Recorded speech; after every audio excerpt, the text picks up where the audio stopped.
नमस्कार मैत्रिणींनो, स्वागत आहे तुमच्या सगळ्यांचं आपल्या एका नवीन व्हिडिओमध्ये। तर आज मी तुम्हाला खूप सोप्या पद्धतीने कटोरी ब्लाऊजची पेपर कटिंग सांगणार आहे।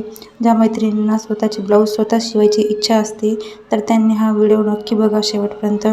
व्हिडिओ कुठेही स्किप करू नका, म्हणजेच तुमच्या लक्षात येईल कशा पद्धतीने आपल्याला पेपर कटिंग करायची ते। जेव्हा यूट्यूब नव्हते तेव्हाही मी कोणताही क्लास न करता याच पद्धतीने माझ्या कस्टमरचे आणि माझे स्वतःचे सुद्धा ब्लाऊज शिवत होती। मी 12 वर्षापासून याच पद्धतीने ब्लाऊज शिवते बघा। अगदी परफेक्ट ब्लाऊज बसतात, कुठेही कटिंग आणि स्टिचिंग चुकत नाही बघा। व्हिडिओ कुठेही स्किप नका करू।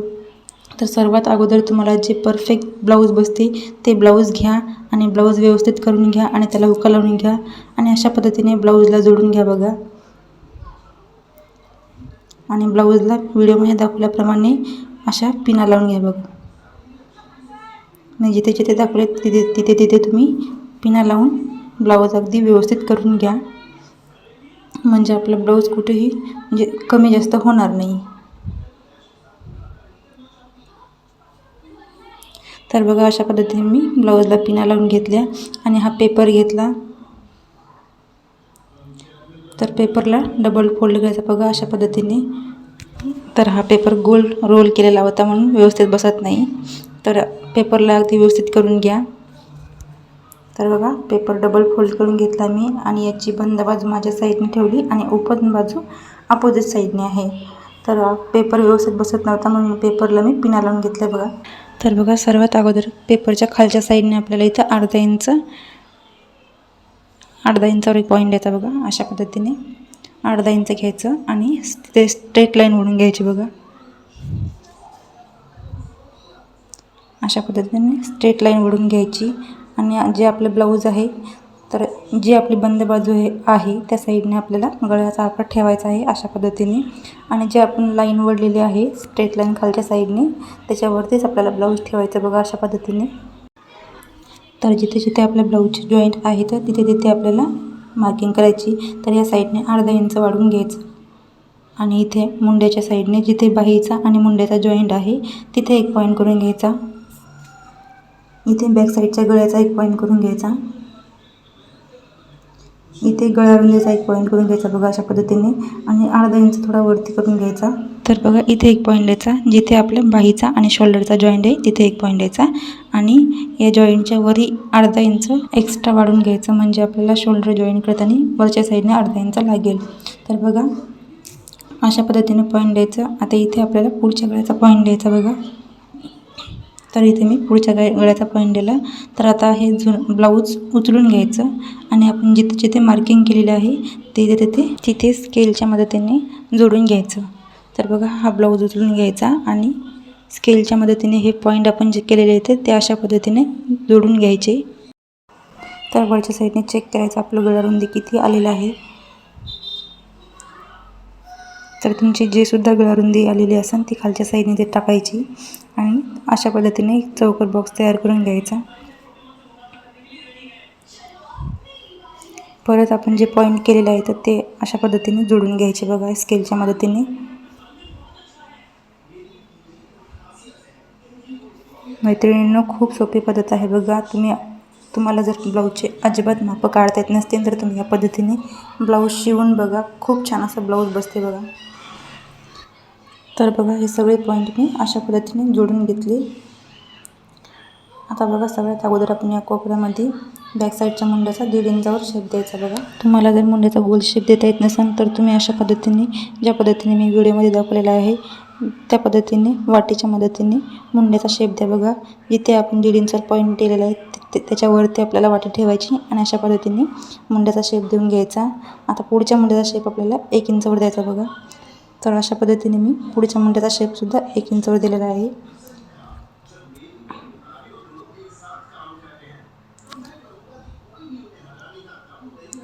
गळ्याचा आकारसुद्धा मी वाटीच्या मदतीनेच दिलेला आहे।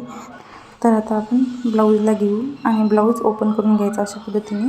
पिना काढून घ्यायच्या सगळ्यात अगोदर आणि ब्लाऊज ओपन करून घ्यायचं।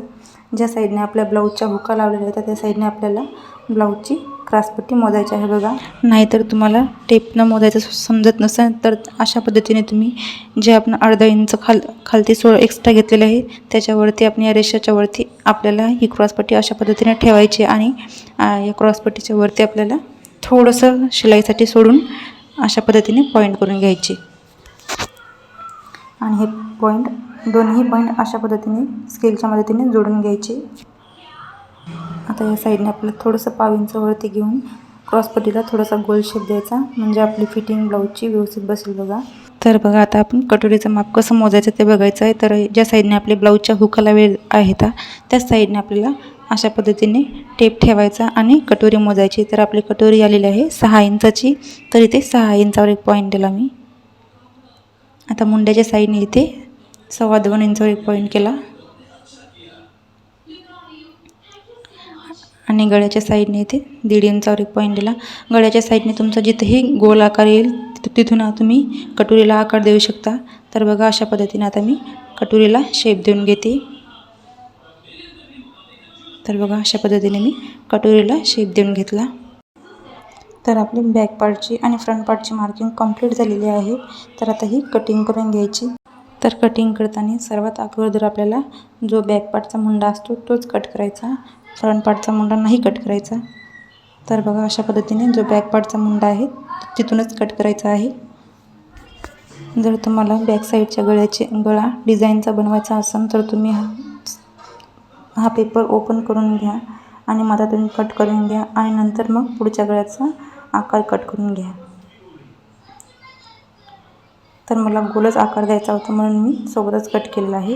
तर बघा आता आपण हे पेपर ओपन करून घ्यायचा आणि इथे बॅकच्या गळ्याची मार्किंग करून घ्यायची। बघा इथे दुसऱ्या साईडने ओळखू आलं पाहिजे आपल्याला आणि पेपर मधातून कट करून घ्यायचा। तर हा बॅक पार्ट साईडला उतरून ठेवायचा आणि नंतर क्रॉसपट्टीची कटिंग करून घ्यायची। तर बघा ही क्रॉसपट्टी आणि जो आपला पुढच्या मुंड्याचा 1/2 इंचचा गोल आकार आहे तो सुद्धा कट करून घ्यायचा। नंतर कटोरीचा आकार कट करून घ्यायचा। तर बघा आपली फ्रंटची कटिंग करून झालेली आहे। तर आता आपल्या बॅकच्या गळ्याची कटिंग करायची राहिलेली होती, तर ती आपण करून घेऊ सर्वात अगोदर। तर बघा सर्वात अगोदर आपण जिथे मार्किंग केलेली होती गळ्याची तिथे आपण जो पुढच्या भागाचा गोल आकार असतो गळ्याचा कट झालेला निघलेला तो ठेवायचा अशा पद्धतीने आणि मग त्याला मार्किंग करून घ्यायचं अशा पद्धतीने। जर तुम्हाला गोल आकार द्यायचा असेल तरच अशा पद्धतीने कट करून घ्या गळा आणि कट करून घ्यायचा बघा। तर बघा हा आपला बॅक पार्ट रेडी झालेला आहे। आता हा बाजूला ठेवायचा। आता आपल्याला जी छोटी कटोरी आहे ती पेपरवर वाढून घ्यायची आहे। छोटी कटोरी वाढून घेण्यासाठी हा पेपर घेतलेला आहे मी आणि याच्यावरती अशा पद्धतीने क्रॉसमध्ये ही कटोरी ठेवून घेतली आणि कटोरी जशी आहे तशीच पेपरवर सर्वात अगोदर आखून घ्यायची। तर ही कटोरी जशी आहे तशीच पेपरवर अशा पद्धतीने आखून घ्यायची बघा। तर बघा अशा पद्धतीने मी कटोरी जशी आहे तशीच पेपरवर आखून घेतली। नंतर ही छोटी कटोरी साईडला उचलून घ्यायची बघा। तर या साईडने आपल्याला 1/2 इंच इतकं वाढून घ्यायचं आणि या साईडने 1/2 इंच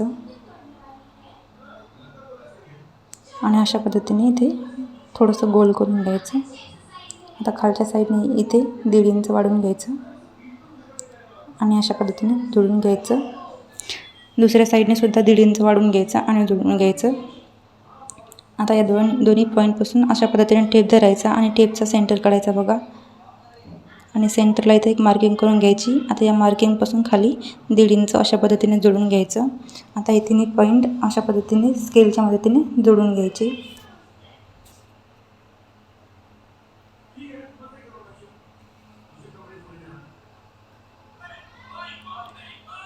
इथे वरच्या साईडने सुद्धा जोडून घ्यायचं आणि या साईडने थोडंसं खालच्या साईडने वाढवत अशा पद्धतीने कटोरीला आकार द्यायचा। तर बघा आपली ही मोठी कटोरी तयार झालेली आहे। आता हिला आपण कट करून घ्यायचं।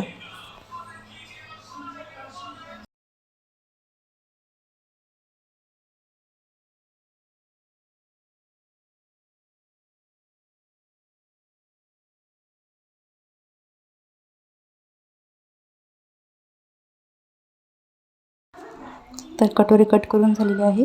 आता हे कटोरीचे दोन्ही टोक असे एकमेकांना जोडून बघायचे कटोरी व्यवस्थित आली का नाही। तर अगदी व्यवस्थित आलेली आहे आपली कटोरी। आता ही कटोरी साईडला उचलून ठेवायची। आता बाहीची कटिंग बघू आपण। तर बघा, बाही कट करण्यासाठी हा उरलेला पेपर घेतलेला आहे मी आणि हा डबल फोल्डमध्ये ठेवला। याची बंद बाजू मी अपोजिट साईडने ठेवलेली आहे। तर बाही कट करण्यासाठी सर्वात अगोदर अर्धा इंच इथं आपण मार्किंग करून घेऊ आणि स्ट्रेट लाईन ओढून घेऊ। आता या अर्धा इंचच्या वरतीच आपल्याला अशा पद्धतीने बाही ठेवायची बघा।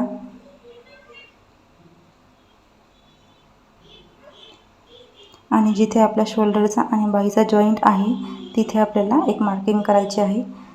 तर लक्षात ठेवा, मार्किंगच्या वरती इथं अर्धा इंच एक्स्ट्रा घ्यायचं आहे, म्हणजे आपल्या शिलाईमध्ये जाईल। इथे सुद्धा मुंड्याचा आणि बाहीचा जिथे जॉईंट आहे तिथे सुद्धा एक मार्किंग करून घ्यायची आणि अशा पद्धतीने जोडून घ्यायचं। आता ही बाही उचलून घ्यायची आणि आता ही तर बघा, फिटिंगचं मापसुद्धा इथे मी मार्किंग करून घेतली आहे आणि आता ही दोन्ही पॉईंट अशा पद्धतीने जोडून घ्यायचे आहे आणि आपल्याला बाहीचा शेप देऊन घ्यायचा अशा पद्धतीने।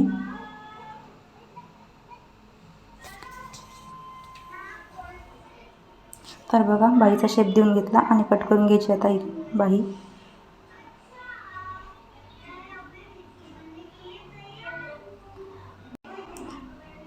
नंतर इथे अर्धा इंचचा बाहीचा पुढचा खोल भाग द्यायचा बघा अशा पद्धतीने। जो अर्धा इंचचा खोल भाग असतो तो देऊन घ्यायचा आणि बाही ओपन करून कट करून घ्यायचा। तर बघा, आपल्या पूर्ण पॅटर्नची कटिंग करून झालेली आहे। तर मैत्रिणींनो, कोणतेही माप न काढता फक्त जुनं ब्लाऊज पेपरवर ठेवून खूप सोप्या पद्धतीने मी तुम्हाला कटोरी ब्लाऊजची कटिंग सांगितली आहे। तर व्हिडिओ आवडला तर लाईक, शेअर आणि चॅनलवर नवीन असाल तर चॅनलला सबस्क्राईब करा। सोबतच बेल आयकॉन दाबून ऑलवेज सिलेक्ट करा, म्हणजे तुम्हाला माझ्या नवीन व्हिडिओची नोटिफिकेशन मिळून जाईल। आणि व्हिडिओ कसा वाटला कमेंट करून नक्कीच सांगा। धन्यवाद।